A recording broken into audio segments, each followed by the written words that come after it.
स्य च वैद्यकेन योपाकरोत्तं प्रवरर्मुनीनां पतंजलिं प्राञ्जलिरानतोऽस्मि।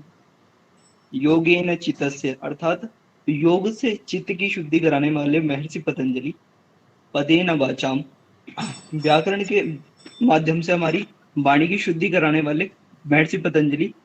वैसे तो पाणिनि ने दिया है व्याकरण, पर पाणिनि को पतंजलि का रूप माना गया है। और मलम शरीरस्य च वैद्यकीना, आयुर्वेद के माध्यम से जितनी भी हमारे शरीर की अशुद्धि है, जो भी मल है, उसको दूर कराने वाले महर्षि पतंजलि, जो महर्षि चरक ने दिया है। ऐसे श्रेष्ठ मुनिवर महर्षि पतंजलि को हम करबद्ध होकर, अंजलिबद्ध होकर के प्रणाम करते हैं।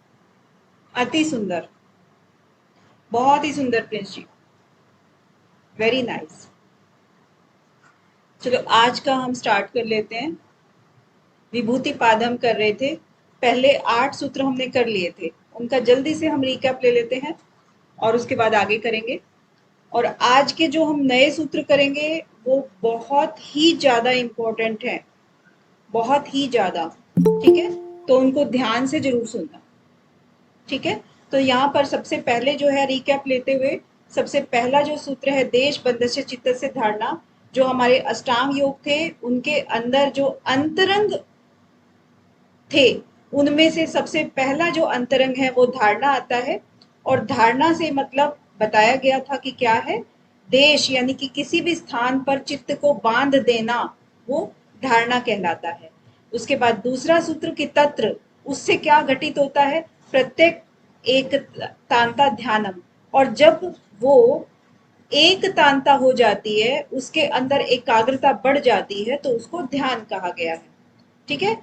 फिर तत् एव अर्थ मात्र निर्भासम स्वरूप शून्यम एव समाधि, और जब स्वरूप शून्य हो जाता है और केवल उसका अर्थ मात्र रह जाता है, जब वो कंडीशन आ जाती है ध्यान करते करते, तो वो समाधि घटित हो जाती है। और ये जो ऊपर बताए गए हैं त्रयम, तीनों एकत्र, वो जब एक हो जाते हैं, धारणा ध्यान समाधि, तो उसको महर्षि पतंजलि ने संयम कहा है, संयम का नाम दिया है, ठीक है? और जब संयम यानी तज्जयात प्रज्ञालोक है, जब हम किसी भी वस्तु में संयम कर लेते हैं, यानी कि धारणा ध्यान समाधि कर लेते हैं, तब प्रज्ञा का आलोक हो जाता है, प्रज्ञा का प्रकाश, प्रज्ञा के अंदर प्रकाश फैल जाता है, ठीक है? प्रज्ञा आलोकित हो जाती है। और जो प्रज्ञा आलोकित हो गई, उसका प्रयोग हमें कहाँ करना चाहिए, जो हमारी अगली भूमियां हैं उनके अंदर उसका प्रयोग करना चाहिए। जैसे कि बताया था, अगर हम स्टैंडर्ड के अकॉर्डिंग देखें कि फर्स्ट क्लास की जो बुद्धि हमारी जितनी हुई, तो उस बुद्धि का प्रयोग हम सेकंड क्लास में करेंगे। सेकंड की बुद्धि जब परिपक्व हुई, तो उसका उपयोग हम थर्ड क्लास में करेंगे, ठीक है? और अगर हम समाधि के अंदर रास्तों की बात करें, तो वितर्क विचार आनंद अस्मिता, ठीक है ना? वितर्क के अंदर जो हमारी बुद्धि प्रकाशित हुई, उसका हम प्रयोग करेंगे विचार के अंतर्गत, विचार से आनंद, आनंद से अस्मिता, ठीक है? इस तरह से हमें अगली भूमि के लिए उस प्रज्ञा का प्रयोग करना होता है। 7वें सूत्र में कहते हैं त्रयम अंतरंगम पूर्वेभ्य, पूर्वेभ्य मीन्स जो पहले पूर्व में जो बताए हैं, पूर्व में कौन से बताए हैं, धारणा ध्यान समाधि, वो क्या है, अंतरंग पार्ट है, ठीक है? और उसके बाद तदपि बहिरंगम निर्बीजस्य, लेकिन ये निर्बीज समाधि के लिए ये भी बहिरंग है। अब यहां से 9वें सूत्र से हमारा स्टार्ट होता है, और इसको बहुत ध्यान से सुनना है, क्योंकि इसके अंदर इतने सारे क्वेश्चंस बनते हैं, क्लैरिटी नहीं होगी ना एक एक शब्द में, तो बड़ा गड़बड़ हो जाएगा, ठीक है? आवाज मेरी क्लियर आ रही है ना? जी मैम। चलिए, व्युत्थान निरोध संस्कार्यो अभिभव प्रादुर्भावो निरोध क्षण चित्त अन्वयो निरोध परिणाम। अब यहां पर क्या कह रहे हैं कि जो व्युत्थान है, व्युत्थान का मतलब क्या होता है, चंचलता, जो हमारा चित्त है जो चंचल होता है उसकी बात कर रहे हैं। तो जो चंचलता यानी कि व्युत्थान के संस्कारों का गिरना, ठीक है। और निरोध के संस्कारों का उठना ही चित्त का निरोध परिणाम है। इसका मोटा मोटा शाब्दिक अर्थ ये हुआ। ठीक है, अब इसको थोड़ा सा और गहराई में चल के देखते हैं एक एक शब्द को। तो व्युत्थान संस्कार, यहां पर देखिए दो शब्द लिखे हैं, व्युत्थान और निरोध। ठीक है, और दोनों का अर्थ उसके पीछे जो लगाया हुआ संस्कार, इट मीन्स ये हुआ कि जो इससे पहले के सूत्रों में भी महर्षि पतंजलि करते आ रहे हैं ना, कि दो शब्द पहले दे दिए और उसके पीछे एक शब्द दे दिया जो कि इन दोनों के पीछे लगना था। अब हम क्या कहेंगे इसको कि व्युत्थान संस्कार और निरोध संस्कार। ठीक है, तो संस्कार इन दोनों में कॉमन है, व्युत्थान संस्कार और निरोध संस्कार। व्युत्थान क्या होता है, जो भी बताया था, व्युत्थान का मतलब उठना। ठीक है ना, यानी कि जब भी कोई विचार उठता है चंचलता की तरफ, तो वो व्युत्थान संस्कार हो गया। और निरोध क्या होता है, जब मन ठहर जाता है, निरोध कर लेता है चित्त को, चित्त की वृत्तियों को, तो उसको निरोध कह देते हैं। ठीक है, यहां तक हो गया क्लियर, यहां तक ठीक है। इसके बाद आता है अभिभव और प्रादुर्भाव। अभिभव क्या हुआ, अभिभव का मतलब होता है गिरना नीचे की तरफ। ठीक है, इसका मतलब क्या हुआ, नीचे की ओर गिरना, नीचे जाना। और प्रादुर्भाव का मतलब होता है ऊपर की ओर। ठीक है, तो अब क्या हुआ यहां पर कि जो मन के संस्कार हैं, मन के जो संस्कार हैं, जो अभिभव यानी कि वो दबते हैं, नीचे की तरफ जाते हैं मन के संस्कार। और कब गिरते दबते हैं, जब हम साधना का अभ्यास करते हैं। जाहिर सी बात है ना कि जब हम साधना का अभ्यास करेंगे तो हमारी चित्त की वृत्तियां क्या है, कम होंगी ना, कम होंगी, तो हमारी जो चंचलता है वो धीरे धीरे नीचे की तरफ गिरती चली जाएगी, गिरती चली जाएगी ना। मतलब व्युत्थान से संस्कारों का पतन होना शुरू हो जाता है, व्युत्थान से।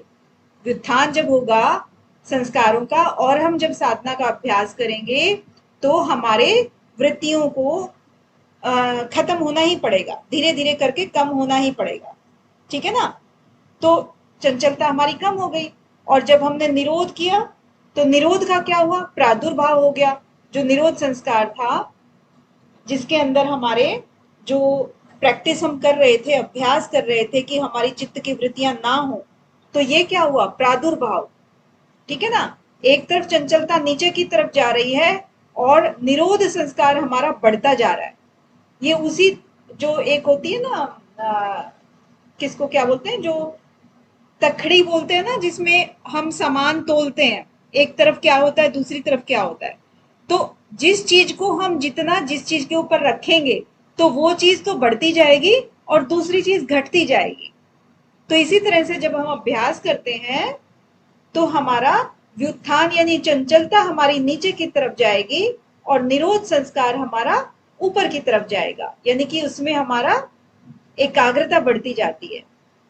ठीक है, तो यहां पर क्या हुआ, चित्तान्वयो, निरोध क्षण आ गया ना, निरोध क्षण चित्त अन्वयो, यानी कि जब हम निरोध कर रहे हैं उस क्षण में, जिस टाइम पर हम ये प्रैक्टिस कर रहे हैं, उस टाइम की बात कर रहा है निरोध क्षण यहां पर।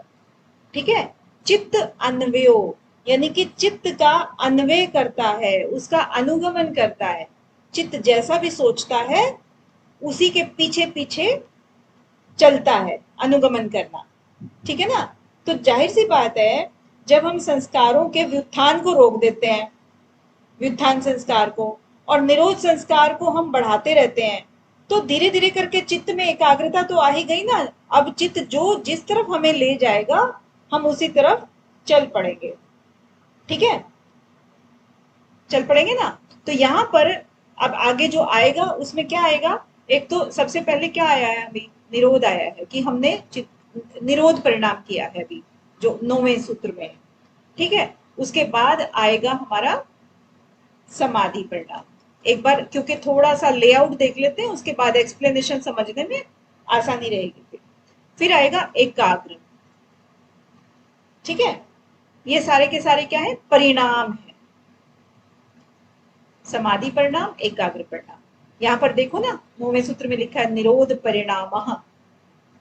ठीक है ना, तो यहाँ पूरे सूत्र का अर्थ क्या हुआ? यहाँ पर निरोध परिणाम के बारे में अभी हम चर्चा करें जो 9वें सूत्र में कर रहे हैं। ठीक है, तो यहाँ पे क्या है? साधना करने से व्युत्थान यानी कि चंचलता के संस्कार तो दब जाते हैं और निरोध के संस्कार उभरने लगते हैं, उनका उत्थान हो जाता है।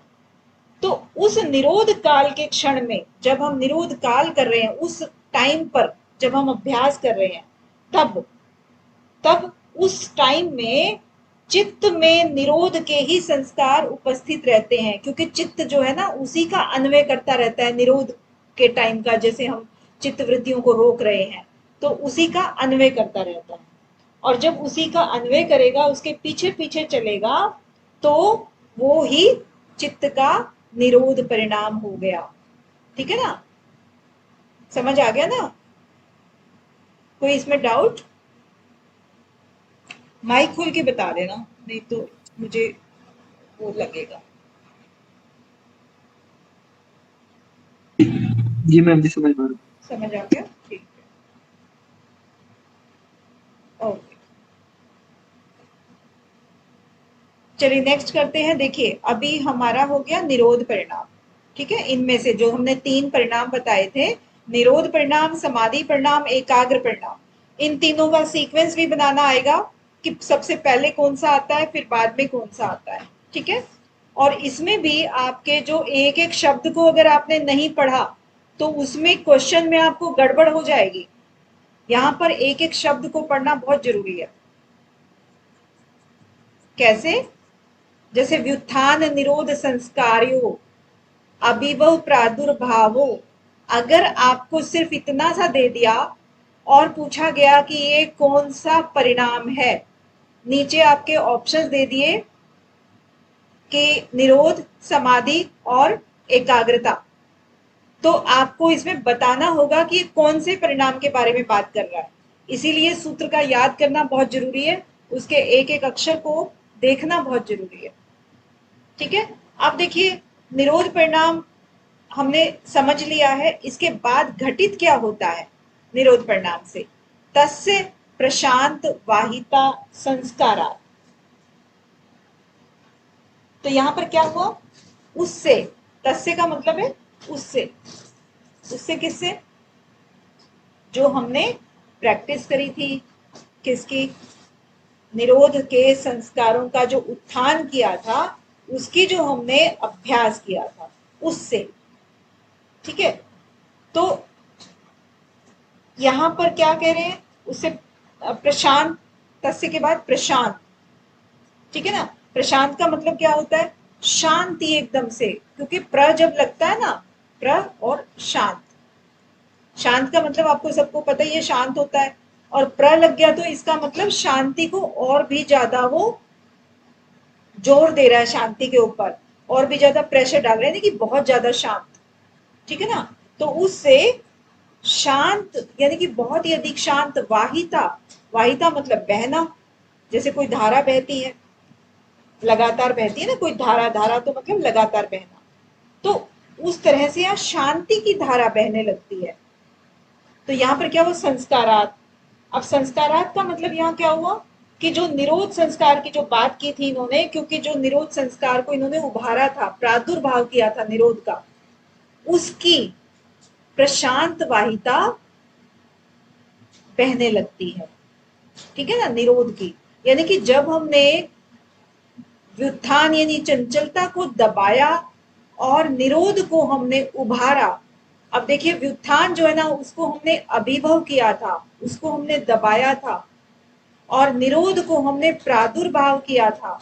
ठीक है, जब हम इसके अभ्यास कर रहे थे, तो जब हमने प्रादुर्भाव किया और इस चीज को हमने लगातार हमने अभ्यास किया, तब लगातार अभ्यास करने के बाद उससे तस्य प्रशांत वाहिता संस्कारात, जो संस्कार डेवलप हुए निरोध के, उसकी प्रशांत वाहिता यानी कि एक धारा सी बहने लगती है। ठीक है, निरोध संस्कारों की। तो मिला जुला करके क्या कह रहे हैं कि जो चित्त के निरोध का जो परिणाम है, उसके कारण शांति की प्रवाह वाली स्थिति हो जाती है। और साधक ध्यान साधना का अभ्यास करता जाता है तो सबसे पहले उसके व्युत्थान संस्कारों का दमन होता है, वो क्षीण हो जाते हैं, कमजोर हो जाते हैं, और उसके रज और तम गुण के जो संस्कार हैं वो सारे के सारे क्षीण हो जाते हैं। क्योंकि जब भी हम अभ्यास करेंगे तो सबसे पहले हमारी चंचलता कम होगी। चंचलता किसका प्रतीक होता है? रजोगुण का प्रतीक होता है, ठीक है ना। आलस्य खत्म होगा तो किसका प्रतीक हुआ? तमोगुण का। तो धीरे धीरे करके हमारे क्या हुए? रजो और तमोगुण हमारे क्षीण होते चले गए, कमजोर होते चले गए, और सत्व गुण जो है वो हमारा बढ़ता चला गया। उससे संस्कार ज्यादा उसके बाद दृढ़ हो गए हैं, है ना।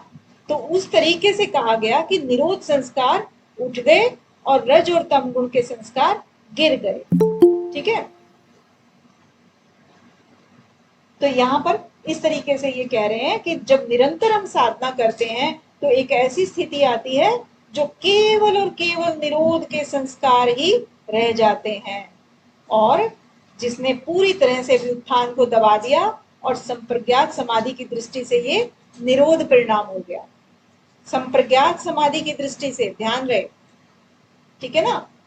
लेकिन असंप्रज्ञात में तो क्या है, क्योंकि वो सत्वगुण भी छोड़ना पड़ता है, गुण जो लास्ट बचा था उसका। तो इसीलिए यहाँ पर केवल निरोध संस्कार की बात हो रही है। तो निरोध संस्कार पूरी तरह से अब चित्त के अंदर बैठ गया है, ठीक है। तो उस स्थिति में निरोध में प्रशांत वाहिता वो बहने लगती है, उसकी धारा पूरी तरह से लगातार बहती रहती है और चित्त पूरी तरह से शांत हो जाता है, ठीक है, निर्विषय हो जाता है, हल्का हो जाता है एकदम से। सत्वगुण की वृत्तियां जो है ना उसके अंदर हावी हो जाती हैं। तो इसको ही हम सभी समाधि की उसमें समाधि परिणाम में आगे बोलेंगे, ठीक है, राइट। आगे चले। मैम हाँ जी, ये संप्रज्ञात समाधि जैसा ही है ना? हाँ हाँ, वही तो कह रहे हैं ना कि संप्रज्ञात समाधि के इक्वली हो गया ये सब। क्योंकि जब चित्त एकदम ओके से मैम। शांत हो गया, लेकिन हाँ अभी जी। अभी हम उसकी तरफ बढ़ रहे हैं, ठीक है। अभी हुई नहीं है संप्रज्ञात समाधि, हम हाँ जी। उसकी हाँ तरफ जी। बढ़ रहे हैं, सफर हमारा स्टार्ट है। अभी हमने क्या किया है? सिर्फ हमारी चंचलता को कम किया है और निरोध संस्कारों को हमने बढ़ाया है। कभी अभिभव हो रहे हैं और प्रादुर्भाव हो रहे हैं, ठीक है ना। व्युत्थान जो ओके मैम। चंचलता थी वो अभिभव यानी कम हो रही है, और निरोध यानी कि बढ़ रहा है, प्रादुर्भाव बढ़ रहा है, ठीक है। Okay ma'am. हाँ, इससे फिर क्या हुआ कि हमारा धीरे धीरे चंचलता कम हो गई ना, तो हम संस्कारों को बढ़ाते चले जा रहे हैं, तो वो धीरे धीरे एक शांति की धारा सी बहने लगती है। अब उसके नेक्स्ट स्टेप आगे क्या है कि सर्वार्थता एकाग्रतयो क्षयोदयो चित्तस्य समाधि परिणाम। आगे क्या कह रहे हैं कि जो सर्वार्थता, जो सर्व अर्थ लिए रहती है, सर्वार्थता सब तरफ का उत्थान, यानी कि मन में अनेक तरह के अर्थ घूमते रहते हैं ना, वो चीज है। तो ये चित्त का समाधि परिणाम, जो हमने 3 परिणाम बताए थे, कौन कौन से बताए थे? एक निरोध परिणाम, दूसरा समाधि परिणाम, और तीसरा एकाग्र परिणाम, ठीक है। 3 परिणाम में निरोध अपना हो गया है, समाधि अभी कर रहे हैं। समाधि में सर्वार्थता एकाग्रतयो, यानी कि सर्वार्थता मतलब सर्व अर्थ, ठीक है। एकाग्रता मतलब एक ही और अग्र, एक ही और अग्र, ठीक है, एक ही तरफ, एक ही डायरेक्शन में। और क्षयो, क्षयो और उदयो, क्षयो का मतलब है सर्वार्थता का क्षय किया। देखिए यहां पर भी क्या है, एक दो दो शब्द है ना हमारे, इन्हीं दोनों को, सर्वार्थता का तो क्या किया इसने, क्षय कर दिया है, उसको खत्म कर दिया है, और एकाग्रता का उदय कर दिया है, ठीक है। जो योग सूत्रों में हमें अक्सर ये चीज देखने को मिलती है कि किस तरीके से महर्षि जी ने सूत्रों को रचना की है, सूत्रों की रचना की है। 2 अक्षर पहले लिख दिए, इन्हीं दोनों अक्षरों के आगे क्रमशः, जैसे होता है ना क्रमशः, तो वो क्रमशः लिख दिया इन्होंने, ठीक है। तो सर्वार्थता, जो चित्त हमारा सर्व अर्थ लिए हुए था, उसको तो उन्होंने कर दिया क्षय, और एकाग्रता, जो एकाग्रता की हमने अभ्यास किया था, उसका उसने उदय कर दिया, राइट। अब चित्तस्य यानी कि चित्त का, चित्तस्य समाधि परिणाम है, वो उसका समाधि परिणाम है। यानी कि जब अनेक विषयों में भटकने वाली जो हमारी वृत्ति है वो एक हो जाती है, तब क्षयोदयो यानी कि क्षय किया, मतलब सर्वार्थता का तो क्षय हो गया और एकाग्रता का उदय हो गया। तो निरंतर साधना करने से अनेक विषयों में भटकने वाला जो मन है, चित्त है, वो धीरे धीरे करके एकाग्र होने लगता है, ठीक है। फिर एक ऐसा टाइम आता है जब हम थोड़ा अधिक समय तक एक ही विषय पर एकाग्र करने लगते हैं, एकाग्र होने लगता है हमारा चित्त। तो इसको कहते हैं चित्तस्य समाधि परिणामः, उसको समाधि परिणाम बोलते हैं। क्योंकि जो सत्वगुण की वृत्तियां हैं उसको आपने अच्छे से अपने अंदर भर लिया है ना। इसके पहले क्या था, जब हमने पहले उसके अंदर सर्वार्थता थी तो समाधि थोड़ी थी, क्योंकि मन हर तरफ भाग रहा था, उसके अंदर विक्षिप्तता थी, कभी ये चीज सोच रहा था, कभी वो चीज सोच रहा था।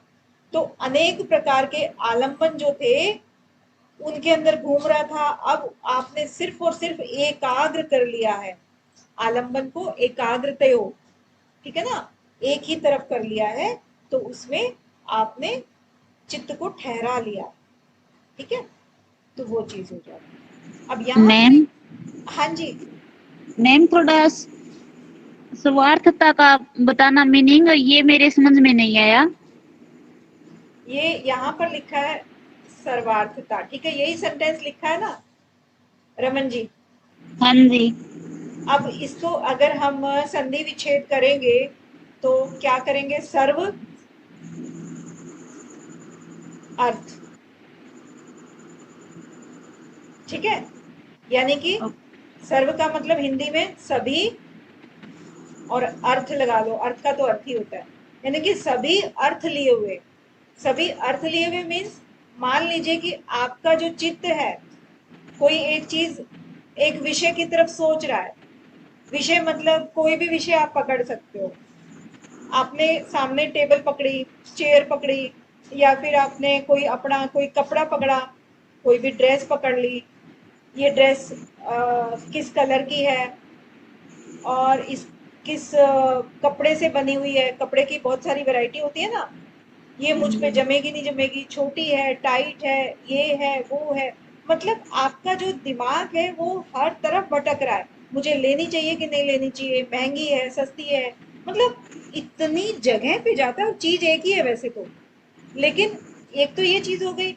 दूसरा, मुझे कौन सी ड्रेस लेनी चाहिए, या ड्रेस छोड़ो, अगर मैं ड्रेस ना लूं तो क्या मैं फुटवेयर ले लूं, क्या मैं और चीज ले लूं। मतलब दिमाग आपका विषयों में भटक रहा है, एक में नहीं अनेक विषयों में भटक रहा है। तो सभी अर्थ, जो चित्त है हमारा, एक ही समय में कितनी जगह पे दौड़ रहा है। आप खुद ही कभी नोटिस करना, कभी आप बैठे हो तो आपके विचार, एक मिनट के अंदर कितने विचार आप काउंट नहीं कर पाओगे, इतने विचार उठ जाते हैं, ठीक है। तो उसमें कह रहे हैं ये कि सर्वार्थता, जो हमारा चित्त सर्वार्थता लिए हुए था उसका हमने क्षय कर दिया है, ठीक है, उसको हमने मिटा दिया है एकाग्र करने की कोशिश में, अभ्यास में। और जो एकाग्रता थी उसको हमने उदय कर लिया। रमन जी समझ आया? जी मैम, बहुत सुंदर समझ में आया है। ओके, तो इसको क्या कहते हैं, समाधि परिणाम। लेकिन यहाँ पर आप डिफरेंस देखना, बहुत सारी ऐसी चीजें हैं जो आपको डाउट में डाल सकती हैं, इन्हीं डाउट्स को हमें क्लियर करना है यहाँ पे। अब यहाँ पर आपने देखा होगा कि मैंने नंबरिंग लिखी है, 1 समाधि पाठ, सेकंड ना 1 जो है, पहला है निरोध परिणाम, दूसरा है समाधि परिणाम, और तीसरा है एकाग्र परिणाम। कहीं पर आप देखोगे कि समाधि अगर पहले ही लग चुकी है तो एकाग्र बाद में क्यों आया है, अगर हम सीक्वेंस की बात करें तो, ठीक है ना। अभी जैसे जैसे आप आगे बढ़ोगे वैसे वैसे आपको ये चीजें समझ आ जाएंगी। अभी फिलहाल समाधि परिणाम का हो गया आपका, चित्त से समाधि परिणाम। आ गया समझ आपको?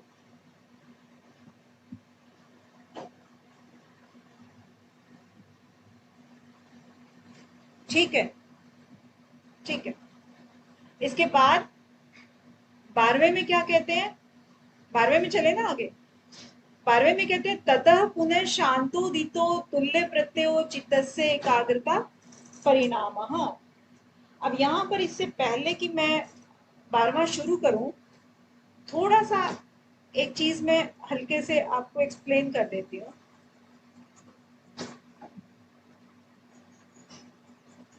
जैसे चित्त होता है, चित्त होता है ना, चित्त का मतलब क्या हुआ? एक जगह हो गई चित्त, जिसके अंदर वृत्तियां रहती हैं। समझ रहे हो? आप माइक पे हाँ हूं कर सकते हो, ताकि मुझे पता लगे कि आपको समझ आ रहा है कि नहीं आ रहा है। जी मैम। जी मैम। जो चित्त है, चित्त को हम मान लेते हैं कि यहाँ पर सारी वृत्तियां, सारे विचार, इसको हम चित्त मान लेते हैं। ठीक है, कोई भी हमारी विषय आया, यहाँ पर आया, ये आया हुआ है, ठीक है, ये सब है। तो चित्त को एक तरह से हम क्या कहेंगे फिर? धर्मी। एक इसका नाम ये दे देंगे धर्मी, क्योंकि इसके अंदर धर्म रहता है, सारे धर्म। सर्वार्थता, एकाग्रता, जो चीज थी यहाँ पर, जो सर्वार्थता और एकाग्रता, क्योंकि सर्व अर्थ लिए हुए था चित्त, और उसको एकाग्र कर लिया। यानी कि कोई चीज ऐसी है जिसको कि हमने घटा लिया और बढ़ा लिया। ठीक है ना? कोई चीज वही तो हुई ना जिसको हम घटा बढ़ा सकते हैं, इट मीन्स वो विषय हो गया। तो वो जो चीज हो गई उसको हम क्या कहेंगे? धर्म। जो यहाँ पर सर्वार्थता था, यहाँ अगर इसी का एग्जाम्पल लें, और एकाग्रता था, तो वो क्या हो गया? धर्म। किसी भी चीज को अगर हम कम ज्यादा कर सकते हैं तो वो धर्म, और कोई जिसके अंदर वो चीज रहती है वो धर्मी हो गया। ठीक है ना? चित्त हमारा यहाँ पर धर्मी है, और सर्वार्थता, एकाग्रता धर्म। ये जस्ट मैंने आपको एक इंट्रोडक्शन दिया है, इसका काम आगे भी आएगा आगे। ठीक है ना? जैसे जी जैसे मैम। आएगा वैसे वैसे मैं आपको एक्सप्लेन करूंगी। अभी हम यहाँ पर 12वां सूत्र करेंगे। 12वें में क्या कह रहे हैं? एकाग्रता परिणाम के बारे में बात है। जो 3 परिणाम कौन कौन से बताए थे, अभी आप बताएं जरा, याद हो गए होंगे आई को। सबसे पहला कौन सा था? निरोध निरोध परिणाम। और परिणाम ताप संस्कार। निरोध और समाधि। समाधि, एकाग्री है। एकाग्र। यस, तो ये वाले थे आपके। अब यहाँ पर हमने कर लिए हैं निरोध और समाधि। ठीक है? निरोध समाधि में इसके बाद एकाग्र, तो एकाग्र में क्या करें? ततः पुनः शांत उदितो तुल्य प्रत्ययो चित्तस्य एकाग्रता परिणामः। ततः पुनः, यानी कि जो ये काम हुआ सर्वार्थता का और एकाग्रता का, क्योंकि उसने क्या किया? सर्वार्थता को क्षय किया और एकाग्रता का उदय किया। अब यहाँ पर देखिए स्टेप बाय स्टेप हो रहा है सब कुछ, कोई भी चीज सीक्वेंस से बाहर नहीं जा रही है। यहाँ पर इसने निरोध का अभ्यास किया था। ठीक है? अब निरोध का अभ्यास करते करते जो सर्वार्थता थी उसके चित्त में, जो चित्त सर्व अर्थ लिए हुए था, उसको उसने क्षय किया और एकाग्रता को उदय किया। राइट? अब उस उदय किया जो एकाग्रता, अब हम यहाँ पर कहेंगे कि एकाग्रता का उदय हुआ है। लेकिन एकाग्रता का उदय, अभी उदय होना और उसका परिपक्व होना, दोनों में डिफरेंस होता है। ठीक है ना? अभी इसका उदय हुआ है, तो उदय होने से क्या होता है? ततः पुनः, फिर शांत उदौ, शांत उदितौ। और इनमें हम जो डिफरेंस देखेंगे वो डिफरेंस देखेंगे क्षयोदयो और शांत उदितौ। आप इनको मिक्स नहीं करना है दोनों को। तो यहाँ पर क्या है कि ततः, ततः यानी कि पहले पूर्व में क्या था? समाधि परिणाम जो था, समाधि परिणाम में जो कुशल हो जाते हैं, उनमें जब अभ्यास हो जाता है उनका, और उनमें एकाग्रता अच्छी तरह से जब स्थापित हो जाती है, तब ततः, तब पुनः शांत, पुनः शांत यानी कि दब जाते हैं। उदित, उदित मतलब उदय हो जाते हैं। तुल्य, तुल्य मतलब जो समान प्रवृत्ति के होते हैं, समान एक समान वाले को तुल्य बोलते हैं। तुलना करना, तुलना उसी से होती है ना एक समान वालों की, ठीक है। इसके बाद प्रत्ययो, प्रत्ययो का मतलब जो धारणा, विचार, समानता, ज्ञान, जो आपकी ज्ञान था। तो यहाँ पर क्या कहेंगे हम, ज्ञान की जो वृत्ति हमने पैदा की थी एकाग्रता में, उसकी बात कर रहे हैं। तो जो ज्ञान था, चित्त से एकाग्रता परिणाम। तो यहां से देखिए, यहां से तो आपका ये चित्त से समाधि परिणाम है, चित्त से एकाग्रता परिणाम, और यहाँ पर निरोध परिणाम। ये तो आपके समझो क्वेश्चन ही है, इनका डिटेल बाकी के उसमें है। तो यहाँ पर क्या कह रहे हैं 12वें में कि ततः पुनर्शांत उदित तुल्य प्रत्यय, यानी कि जो हमने वृत्तियां जो दबाई थी, जो उठ रही थी, उनको एकाग्रता परिणाम की तरफ हम लेकर आए थे। उसके बाद समाधि परिणाम हमें मिला था, सर्वार्थता से एकाग्रता की तरफ आए।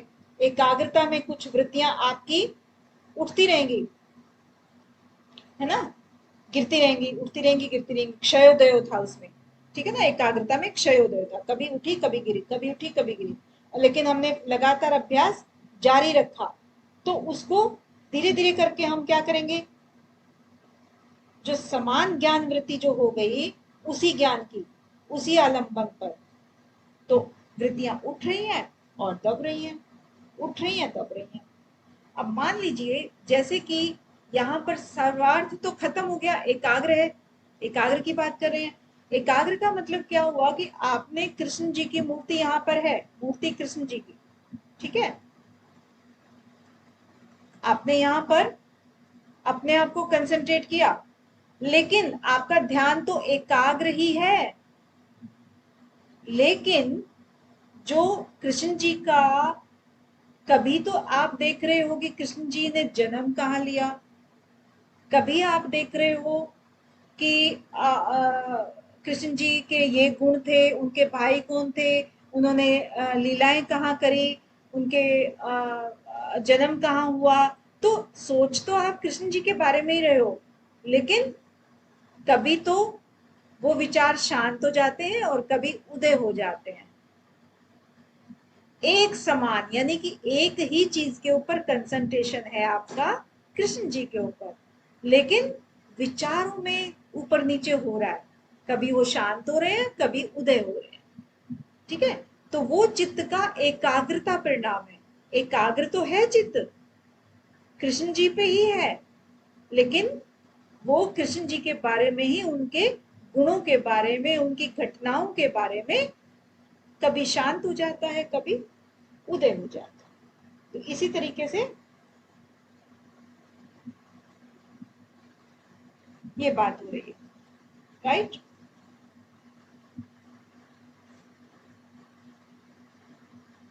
जी ठीक है क्या? Yes ma'am. तो फिर आज हम इतना ही करेंगे, क्योंकि थोड़ा